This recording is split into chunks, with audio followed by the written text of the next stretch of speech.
नमस्कार, एजुकेशन नगरी की खास पेशकश एजुकेशन बुलेटिन में आपका स्वागत है। मैं हूं आपके साथ दीपशिखा। चले रुक करते हैं शिक्षा जगत से जुड़ी बड़ी खबरों की ओर।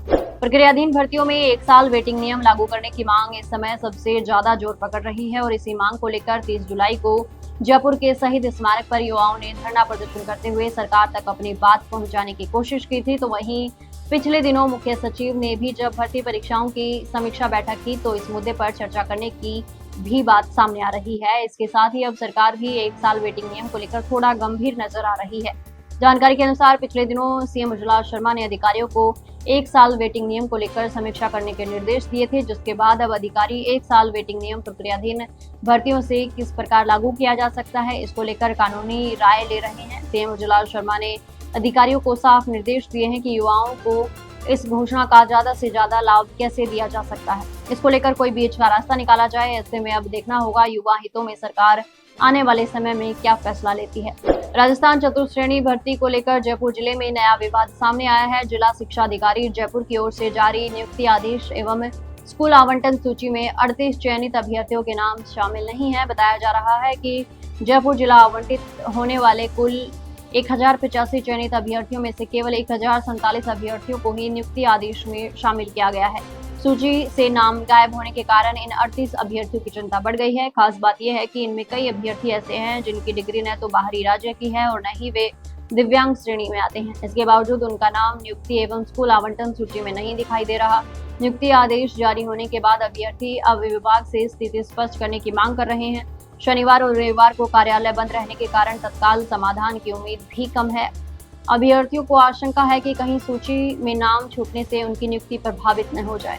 राजस्थान हाईकोर्ट व अधीनस्थ न्यायालय में 5670 पदों पर आयोजित होने वाली चतुर्थ श्रेणी कर्मचारी भर्ती एक बार फिर अटकी हुई नजर आ रही है। साल 2025 जून जुलाई में भर्ती के लिए आवेदन लिए गए थे, तो वहीं अब 1 साल से ज्यादा समय बीत जाने के बाद अभी तक हाईकोर्ट प्रशासन की ओर से भर्ती का न तो सिलेबस जारी किया गया और न ही परीक्षा तिथि पर स्थिति साफ है। हालांकि हाईकोर्ट प्रशासन द्वारा भर्ती को लेकर सरकार को 2 बार प्रस्ताव भेजा जा चुका है, लेकिन साक्षात्कार में वरीयता को लेकर सरकार ने प्रस्ताव खारिज कर दिए थे, जिसके बाद पिछले दिनों सूचना आई कि वे हाईकोर्ट प्रशासन ने तीसरा प्रस्ताव बनाया है, लेकिन अभी तक ये प्रस्ताव सरकार को नहीं भेजा गया है, जिसके चलते भर्ती के लिए आवेदन करने वाले करीब 7 से 8 लाख अभ्यर्थियों के मन में असमंजस की स्थिति बनी हुई है। तो वहीं युवाओं को डर सता रहा है कि कहीं 2019 की भर्ती से जैसे इस भर्ती को भी लंबे इंतजार के बाद रद्द नहीं किया जाए।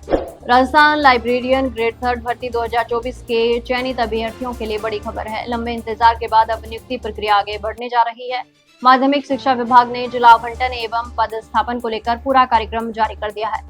राजस्थान कर्मचारी चयन बोर्ड से अनुशंसित 502 अभ्यर्थियों को ऑनलाइन काउंसलिंग में शामिल करना होगा। चयनित अभ्यर्थी 5 से 6 अगस्त तक शाला दर्पण पोर्टल पर जाकर अपनी पसंद के अनुसार ऑनलाइन विकल्प भर सकेंगे। इसके बाद 7 अगस्त को ऑनलाइन काउंसलिंग के आधार पर जिला आवंटन और पदस्थापन आदेश जारी किए जाएंगे। विभाग ने स्पष्ट किया कि पूरी प्रक्रिया ऑनलाइन काउंसलिंग के माध्यम से होगी, इसलिए निर्धारित समय में विकल्प करना अनिवार्य है। भर्ती में कुल 502 अभ्यर्थियों की अनुशंसा हुई है, जिनमें 441 नॉन टीएसपी और 61 टीएसपी क्षेत्र के अभ्यर्थी शामिल हैं। जिला आवंटन अभ्यर्थियों की पात्रता उपलब्ध पदों और उनके द्वारा भरे गए विकल्पों के आधार पर किया जाएगा। चयनित अभ्यर्थी 5 और 6 अगस्त की तारीख जरूर याद रखें।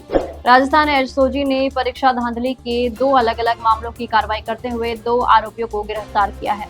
एसएससी सीएचएसएल 2017 परीक्षा में डमी अभ्यर्थी बिठाने वाले गिरोह के 10,000 रुपए के इनामी आरोपी दिलखुश मीणा को 29 जुलाई 2026 को गिरफ्तार किया गया। जांच में उनकी भूमिका गिरोह के मध्यस्थ के रूप में सामने आई है।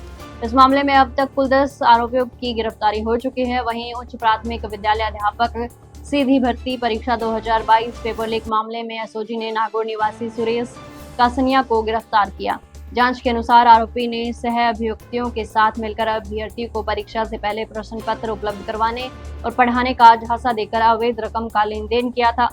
मामले में पहले प्रदीप कासनिया और ब्रिजेंद्र सांगवा उर्फ बिज्जू गिरफ्तार हो चुके हैं। दोनों मामलों में एसओजी आरोपियों से पूछताछ कर रही है और गिरोह से जुड़े हुए अन्य लोगों की भूमिका की जांच जारी है।